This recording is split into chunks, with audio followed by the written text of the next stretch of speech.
about that. You damn right I should be making some money. You damn right I should be making some money. I'm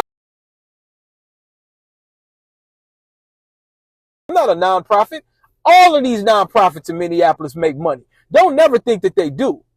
So I thought about it one day. I said, hell yeah, I should reap what I sowed.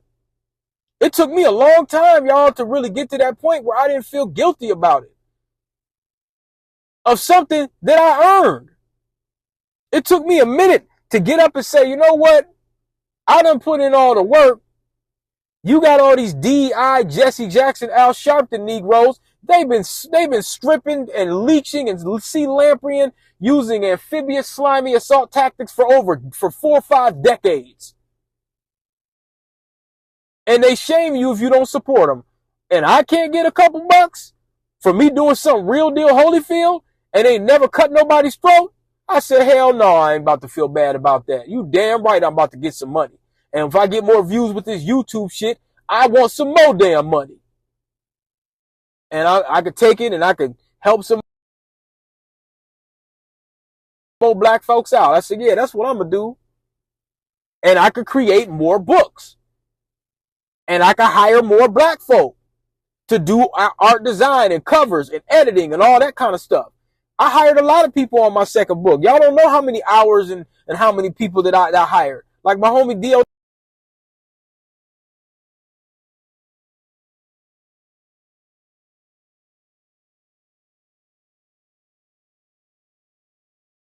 LLA asked, he said, man, did you break even or whatever like that? He said, I know you didn't have to do this. He said, you didn't have to do none of this shit for us. You didn't have to. You could have kept all the game to yourself.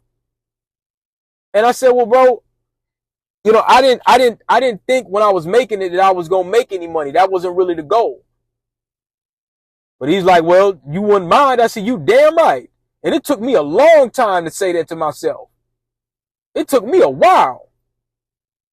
And I realized, I said, you know, you're supposed to make money off your skill set.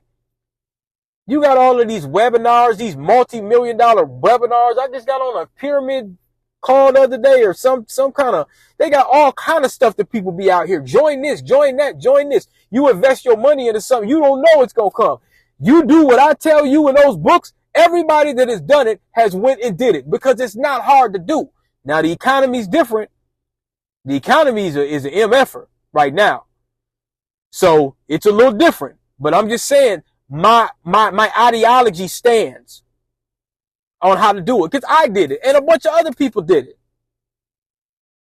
There's people that did what I did before me. They probably just didn't write about it. Maybe they wrote about it in a newsletter or article. Maybe it just wasn't in like an author form, you know? And there may be some people that may look at certain stuff and be like, man, I don't agree with this. Why you say that, man? And, you know, he shouldn't be saying this and that. But you know what they can't say? They can't say it don't work, and they can't say it ain't accurate. That's one thing they can't say. My work stands, the truth, it stands testament to time. It's like an architecture book. The things that I recommend that can be done, if you do these things, it will help you. It will help you. And people may not like the delivery. They may not like certain things. Throw that in the garbage. That's how I wrote my second book. You grab this, you grab that, you use that. Well, I can't use this. I don't like that, man. I don't like how he said that. Okay, well, they'll throw that in the garbage. Put a bookmark in the places that works. That was the intention of this second book. You take what you can out here and you apply it and you use it. Now, that first book, yeah, you can't say that don't work. Because there's 20 to 50 people that have applied. I'm talking about the work. Remember, I did the work first and then the book. I did the work. I've already confirmed that it worked for those people already. That was just me talking about my life and then talking about me doing the training. That's what the first book was kind of about. The second one, it talks about the training too, but I really wanted to get into a lot of black history and talk about technology and the media. And I made classifications.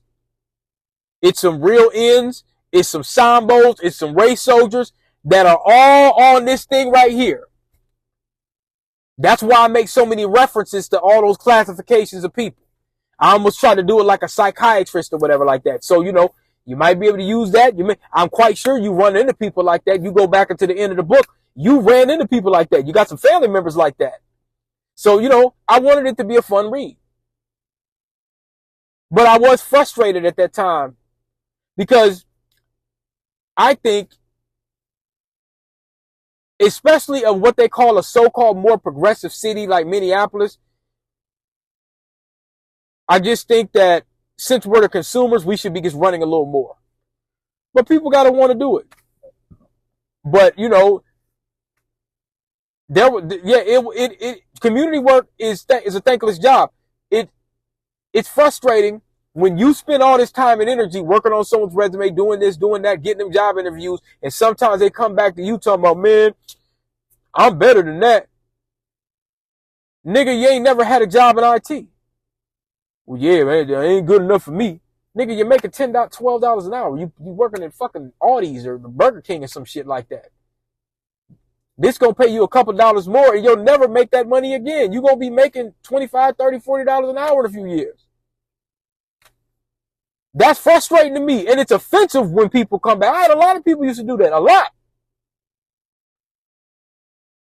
Yeah, man, I got me a bachelor's. What you need me for?